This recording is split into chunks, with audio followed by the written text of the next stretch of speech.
Hey everyone.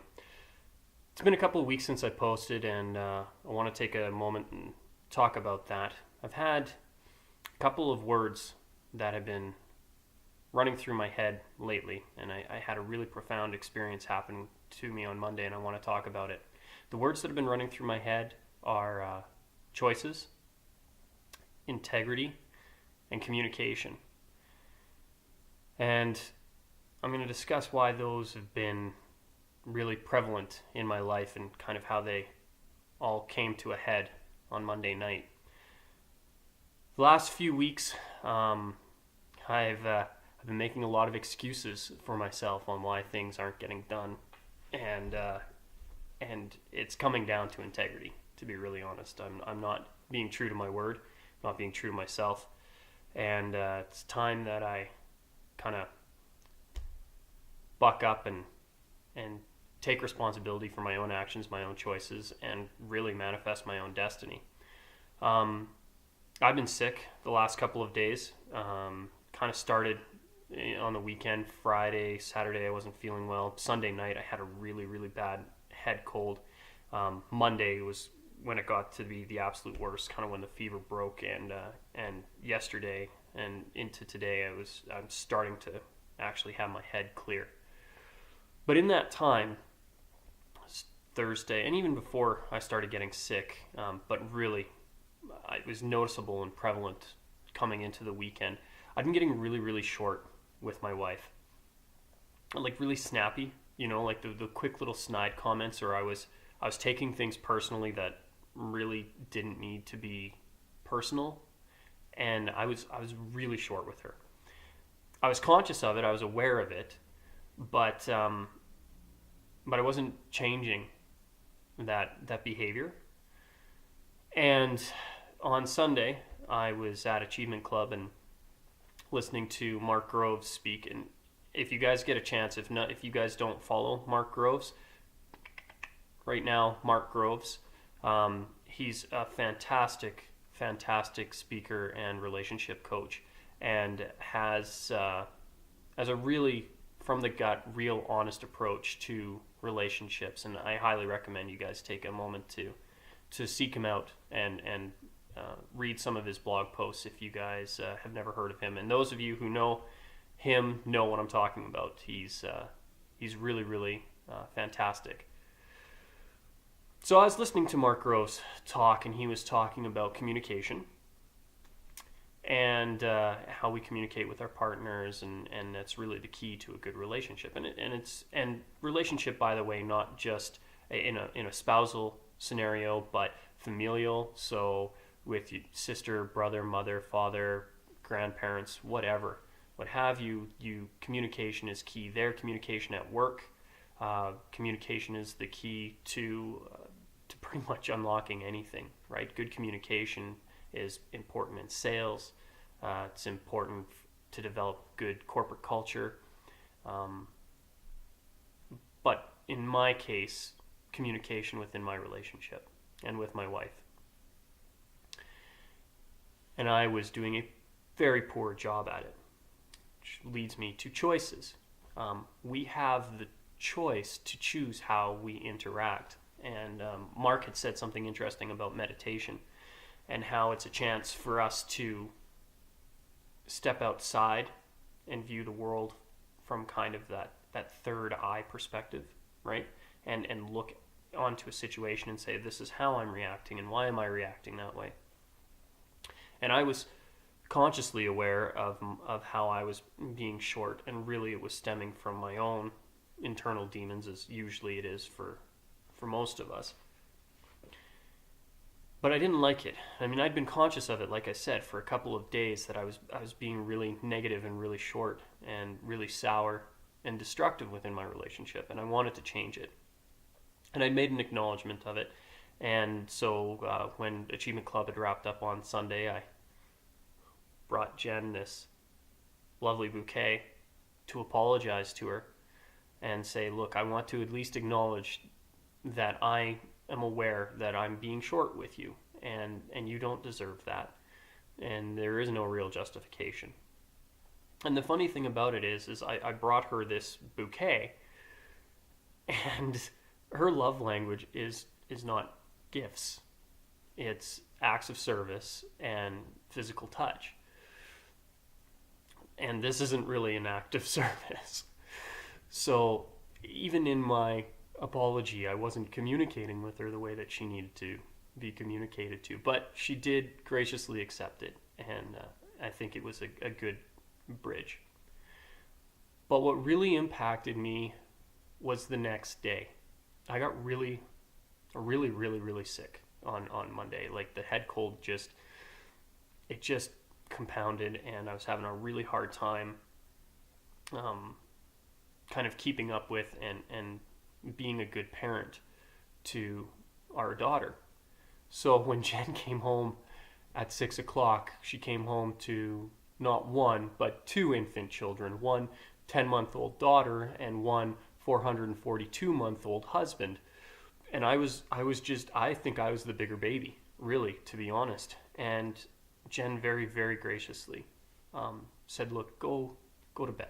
You obviously need the rest. I'll take care of Mackenzie and you do your thing. And I was very, very, very appreciative of it, right? Act of service. So I went and rested, and I was sick to the point where everything hurt, like my back. I was just tingly. I was having the cold sweats, where you're hot and you're flashing, and I started to really sweat. Like it felt like I'd come out of a pool. Like it was gross. It was really gross.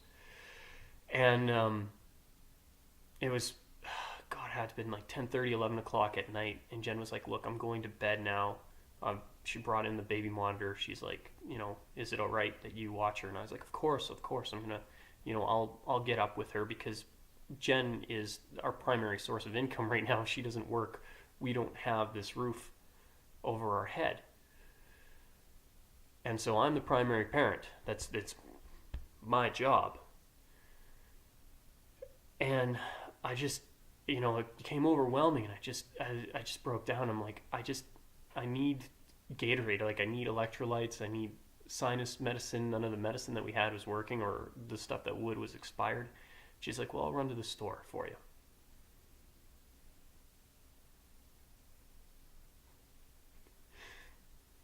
And I remember thinking to myself, I haven't done anything to deserve you running to the store for me. And I was like, you don't have to do that. I can go in the morning. She's like, no, I'm going to. And then she said the three words that impacted me the most. She said, you'd do it for me. And I would. I'd do it for her because I love her more than life itself. But I hadn't been behaving that way for probably the better part of a week. And for her to acknowledge that I would and have in the past gone out of my way when she's sick, and for her to do that for me just proved what taking time to have empathy will do for a relationship. And I was so thankful for that. And I wanted to share that with you guys because it was a quick moment. And she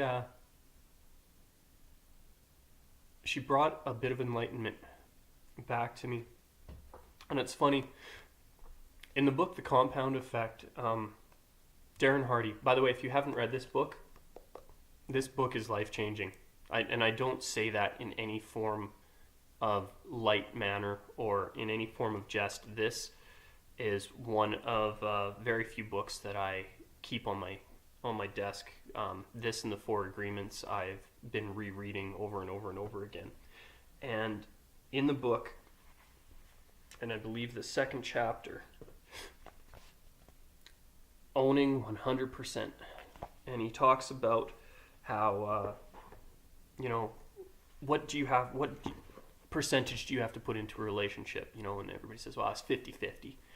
And then somebody says, no, it's 51-49 because you need to be willing to do a little bit extra. And the answer is it's 100% with zero expectation back, is what he writes in the book. And Jen brought that lesson back to me We have to give 100% of ourselves with zero expectation back. And in doing that, we can live ourselves authentically. And if we don't have any expectation back and we can give of ourselves freely, then we can have moments where we can say, you do it for me. And I really, I would like to express my gratitude and my thanks to my wife for reminding me of that lesson, because I needed that reminder. Which reminds me, this is a day of truth for me. This is my gratitude journal. And I love it. It's great. And it's a reminder of all the things that I'm grateful for. And this is my little bookmark for the next page that I'm going to write in. So let's flip back to my last entry. I don't know if you guys can see that. February 2nd, 2016 was the last time I wrote in my gratitude journal. And this is something that I know the power of, and I talk about, and I preach. And I realized I need to start practicing what I preach again, because this is a very, very powerful tool. I'm going to give you a quick little example of it. In January or November, work had started to really dry up for me. I wasn't getting the contracts that I'd been doing really well in Q3, Q4 had started to dry up. And I looked into my gratitude journal. I hadn't done it in about a week or so. And I'd had a client who was a bit of a headache, but was still a very good, very well-paying client. And I'd had a bit of a falling out with them. But I wrote down in my gratitude journal, I said, I'm grateful for all the opportunities that they've given me, for the financial benefit that has happened because of them. And lo and behold, quite literally the next day, that client phoned and needed a quick emergency fill-in up north, and it ended up being 3 days of work, and that work sustained us through Christmas. Very small thing, but in my personal opinion, it's my own belief, but that was the power of this journal. When you acknowledge the abundance in your life, abundance flows back into it. And I haven't been feeling very abundant lately. And I'm pretty sure this is one of the keys to that. I need to acknowledge the abundance in my life. And I have a great life. I have a beautiful home. I have a beautiful wife. I have a beautiful daughter. And I have some of the most solid stand-up friends a man could ever ask for. So that was my 15-minute unburdening of my soul to you. Thank you for taking the time to watching. I hope it communicated or touched you in some way. And I'd like to see your comments below, if you guys don't mind. Just let me know some of the things maybe you've been struggling with, or if this is, spoken to you personally. I appreciate you guys taking the time to watch it, and I'm going to start making choices starting right now. Gratitude journal. We're beginning again today. And I'm really going to start practicing what I preach, and I'm going to start dealing more with my integrity and getting back to the basics that I know have brought me success in the past and will continue to bring me success in the future. And I will keep you guys posted on how that goes. So have a good day, and thank you for watching.